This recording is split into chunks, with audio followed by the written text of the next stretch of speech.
Okay, we want to, actually I wanted to put a short video together on, this is a Mante rope, and if you'll notice, if you want to flip the camera down this way a little bit, we've got actually a cargoed load, Mante load, right here. But how to treat your ropes is really important so they're useful to you to use again. And I've got a piece of a Mante rope here. It's got a loop splice in that end, and I built a loop out of this end here, and I'm just going to coil this rope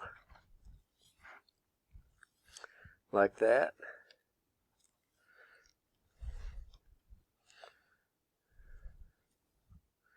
Got a nice end splice in there, just like if you want to look at some of my other videos, I'll show you how to do that sort of thing.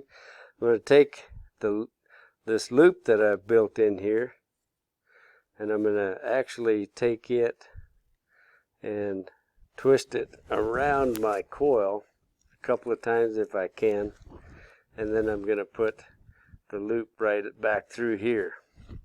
And around camp, we're always looking for a place to hang those, or we can hang them off of a tree limb or something like that. Keeps them nice and dry and put up, and they're easy and quick to use when you need them.